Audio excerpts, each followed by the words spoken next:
The school gym smelled of freshly polished floors and nervous excitement.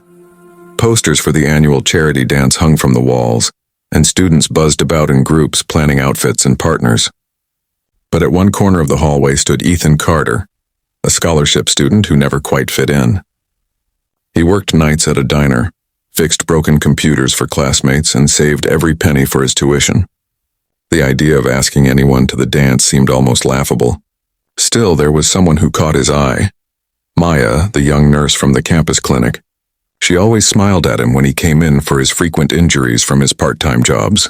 There was something warm about her presence, something kind. He never knew much about her except that she worked extra shifts and always brought homemade lunches that smelled like comfort. That week, Ethan overheard a few students laughing, talking about who they'd take to the dance. One of them sneered, "Maybe Carter can take that nurse who patches him up all the time. At least she won't expect flowers." The laughter stung, but it also lit a strange spark in him. Maybe he would ask her, not out of pride, but because she was the one person who ever treated him like he mattered. Later that day, as the rain started to pour, Ethan found Maya standing under the clinic awning waiting for her bus. Her hair was damp and her eyes held that calm softness he'd grown used to. Summoning courage he didn't know he had, he walked up to her, clutching his umbrella awkwardly. "Maya," he said, his voice trembling slightly. "I know this might sound crazy, but would you maybe come with me to the charity dance?" She blinked, surprised. For a second, he almost wished he could take the words back. Then she smiled, not the polite nurse's smile she gave everyone, but a real one. "Ethan," she said softly, "I'd love to." He stood there stunned as she stepped under his umbrella, her hand brushing his as they walked toward the bus stop together. He didn't know that single moment would change everything about his life. The night of the dance came faster than he expected. Ethan borrowed a suit jacket from a friend 2 sizes too big and polished his shoes until they almost shined. When he saw Maya walk into the gym, he forgot how to breathe. She wore a simple blue dress, nothing flashy, but it made her look like moonlight personified. Students turned to stare, not because they recognized her, but because she carried herself with quiet grace that silenced the room. When she reached him, she smiled shyly. "I hope I don't embarrass you," she said, and he laughed softly. "You. Never." As they danced, laughter and music swirled around them.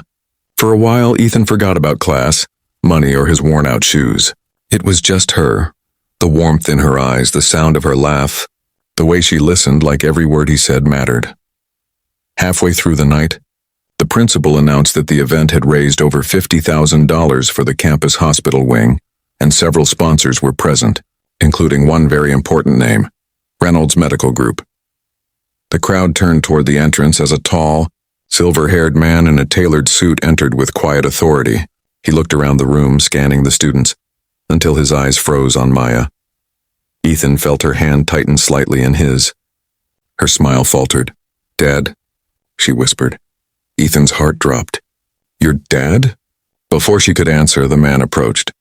"Maya," he said firmly, ignoring everyone else. "You were supposed to be home. What are you doing here?" Students began to whisper. Maya Reynolds, daughter of Richard Reynolds, the billionaire CEO behind half the city's hospitals. The nurse wasn't just a nurse. She was the heir to one of the most powerful medical families in the country. Maya took a breath. "I'm here as someone's date, Dad." Reynolds's sharp gaze shifted to Ethan. His expression hardened instantly. "A student? This is your choice?" Ethan straightened, his pride wounded but his voice steady. "With respect, sir, I didn't know who she was. I just wanted to take her to the dance." Reynolds's tone was cold. "You should have known your place." The words sliced through Ethan like glass, but before he could speak, Maya stepped forward. "No, Dad, you should know yours. You raised me to care about people, not power. Ethan is kind, hardworking, and honest, things your boardroom doesn't always teach." The room fell silent. Even the music stopped. Reynolds looked at her, his expression unreadable. "You're still my daughter," he said quietly, "and he's still beneath you." Maya shook her head. "Then maybe you don't know me at all." She took Ethan's hand and led him out of the gym, leaving stunned whispers behind. Outside, rain poured again. soaking their clothes as they ran under the flickering streetlight. Ethan stopped, guilt flooding him. "Maya, I didn't mean to cause trouble. You don't have to." She turned to him, rain dripping from her lashes. "Don't apologize. For once I did what I wanted. I'm tired of living behind someone else's expectations." He looked at her, really looked. The daughter of a billionaire standing in the rain with a poor mechanic's son. "You'll lose everything for me." She smiled softly. "Maybe I'll finally gain something real." They stood there in silence, rain washing away the noise of the world. For the first time in a long while, Ethan felt seen. Not as a charity case, not as a poor student, but as a person. They walked the rest of the way to her car hand in hand, unaware that someone else had followed them. Reynolds sat in his car across the street, watching his daughter laugh freely for the first time in years. He'd built empires and crushed rivals, but in that moment, seeing her happiness, something inside him cracked. The next morning, Ethan went to his part-time job at the diner. He tried not to think about what would happen next. Maybe she'd be forbidden to see him again. Maybe she'd disappear back into her father's world. But as he cleaned the counter, the bell above the door chimed. Maya walked in, her blue dress replaced by a hoodie and jeans. She sat at the counter and smiled. "I told you I'd come for breakfast." Before Ethan could respond, another man walked in behind her, Richard Reynolds. The entire diner fell silent. Ethan froze, ready for another round of humiliation. But this time, Reynolds' expression wasn't anger. It was respect. He looked at Ethan, then at his daughter. "You remind me of someone I used to be," he said quietly. "A man who worked for everything he had. Maya's right.